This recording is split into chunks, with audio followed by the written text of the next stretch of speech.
Hello friends, आज हम इस वीडियो में बात करने वाले हैं जार्म थ्योरी ऑफ डिजीज के बारे में एंड उनके जो एक्सपेरिमेंटल अप्रोच है जो कि कॉस्ट पोस्टुलेट है उसके बारे में भी हम जानेंगे। तो at first germ theory of disease क्या है? तो जार्म थ्योरी जो थ्योरी है वो क्या है? तो जार्म थ्योरी ऑफ डिजीज यही है कि एक जार्म और एक पैथोजेन और एक micro organism is responsible for a particular disease. तो एक डिजीज होने के पीछे एक जार्म की हाथ है और एक डिजीज होने के पीछे एक जार्म और एक पैथोजन रेस्पॉन्सिबल है। यही है germ theory of disease. Okay, तो पहले इस जार्म थ्योरी आने के पहले लोगों ने ये बिलीव नहीं करते थे कि एक डिजीज होने के पीछे एक जार्म रेस्पॉन्सिबल हो सकता है।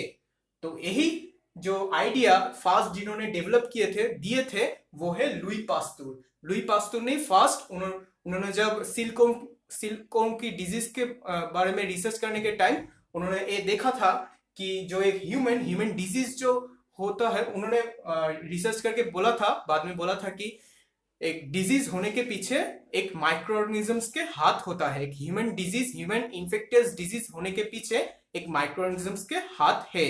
लेकिन दिस टाइम लुई पास्तूर ने ये एक्सपेरिमेंटली प्रूफ करके नहीं दिखाए थे। तो इसके बाद लेकिन उन्होंने फास्ट बोला था कि एक्सपेरिमेंटली उन्होंने प्रूफ नहीं किए थे, लेकिन उन्होंने आइडिया दिए थे कि जार्म थ्योरी ऑफ डिजीज क्या है। एक ह्यूमन डिजीज के पीछे एक माइक्रो ऑर्गेनिजम्स के हाथ होता है, ये उन्होंने दिए थे। लेकिन इसके बाद रॉबर्ट कॉच ने आए थे एंड उन्होंने आकर एक्सपेरिमेंटली कॉन्फर्म किया और एक्सपेरिमेंटली बोला था कि एक पर्टिकुलर माइक्रो ऑर्गेनिज्म एक पर्टिकुलर डिजीज होने के पीछे रेस्पॉन्सिबल होता है। एंड उन्होंने बैसिलस एंथ्रासिस माइक्रो ऑर्गेनिजम्स को रेस्पॉन्सिबल बोला था इस एंथ्रेक्स डिजीज होने के पीछे। तो उन्होंने कैसे एक्सपेरिमेंटली प्रूफ किए थे जार्म थ्योरी ऑफ डिजीज को?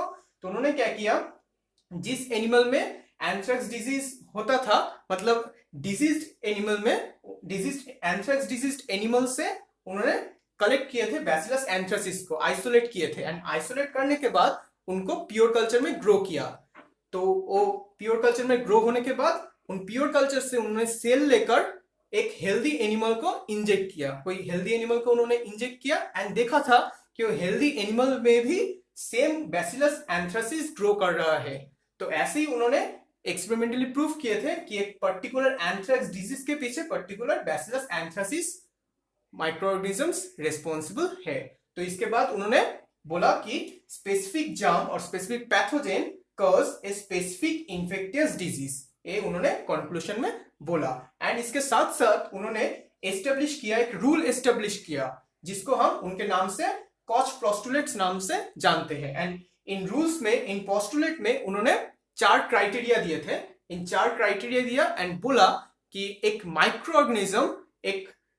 ऑर्गेनिज्म तभी एक डिजीज, मतलब एक माइक्रो ऑर्गेनिज्म को हम तभी रेस्पॉन्सिबल बोलेंगे एक डिजीज के लिए जब ये 4 क्राइटेरिया उस माइक्रो ऑर्गेनिज्म फुलफिल करता है। अगर एक माइक्रो ऑर्गेनिज्म इस 4 क्राइटेरिया को फुलफिल करते हैं तभी हम बोल सकते हैं कि एक particular micro organism is responsible for that particular disease. ठीक है, तो उन्होंने क्या बोला इस 4 क्राइटेरिया में? तो वही है कॉस्ट पोस्टुलेट, वही हम जानेंगे अब। तो जो सस्पेक्टेड पैथोजन है, तो सस्पेक्टेड पैथोजन को सभी डिजीज्ड एनिमल में होना चाहिए। तो अगर फॉर एग्जांपल एंथ्रेक्स डिजीज के साथ हम बात कर रहे हैं, तो एंथ्रेक्स डिजीज एनिमल में सभी एंथ्रेक्स डिजीज एनिमल में बैसिलस एंथ्रासिस माइक्रोऑर्गेनिजम्स को ऑब्जर्व करना चाहिए। तो सस्पेक्टेड पैथोजन को ऑल डिजीज्ड एनिमल में होना चाहिए। ठीक है, यह फर्स्ट क्राइटेरिया। सेकेंड क्राइटेरिया है जो डिजीज्ड एनिमल है उसके अंदर से हम द सस्पेक्टेड पैथोजन को मस्ट बी आइसोलेट करेंगे and must be grow in pure culture. उनको हम आइसोलेट कर सकेंगे पैथोजन से, मतलब डिजीज्ड एनिमल से, एंड उनको ग्रो कर सकेंगे इन प्योर कल्चर में। ये है सेकेंड क्राइटेरिया, ग्रो करना चाहिए एंड आइसोलेट करना चाहिए from the diseased animal. That suspected pathogen must be isolated and grown in pure culture. ये है second criteria. And third criteria है जो हम प्योर कल्चर से जो आइसोलेट किए हैं, प्योर कल्चर में जो हम ग्रो किए हैं, उस प्योर कल्चर से कुछ सेल लेकर अगर हम कोई हेल्दी एनिमल को इंजेक्ट करें तो वही सिम्टम्स, जो सिम्टम्स डिजीज एनिमल में शो कर रहे थे, वही सिम्टम्स इस हेल्दी एनिमल को भी शो करना चाहिए। मतलब अगर हम इस प्योर कल्चर से कुछ सेल लेकर हेल्दी एनिमल को इंजेक्ट करते हैं तो सेम सिम्टम्स शो करना चाहिए, जो कि डिजीज एनिमल में जो सिम्टम्स है इस हेल्दी एनिमल में भी सेम सिम्टम्स, डिजीज सिम्टम्स होना चाहिए। यह third criteria. And fourth criteria है, जो healthy animal disease symptoms show कर रहा है उसके अंदर से हम सेम माइक्रोऑर्गेनिजम्स को हम रीआइसोलेट कर सकेंगे।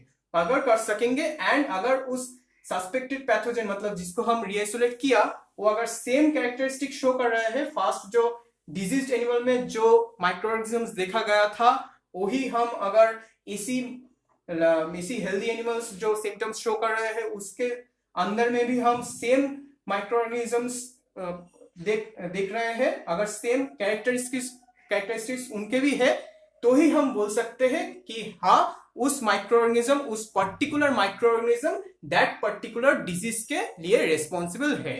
ठीक है, तो यही उन्होंने 4 क्राइटेरिया दिया था एंड उन्होंने बोला था अगर एक माइक्रोऑर्गेनिज्म और एक पैथोजन इस 4 क्राइटेरिया को फुलफिल करते हैं तो ही हम बोल सकते हैं कि this pathogen is responsible for that disease. ठीक है, तो इसके साथ साथ ही उन्होंने इसको एक्सपेरिमेंट जार्म थ्योरी को प्रूफ किए थे experimentally by this Koch postulate. Okay, so this is the whole knowledge of germ theory of disease. Okay, thank you for watching this video.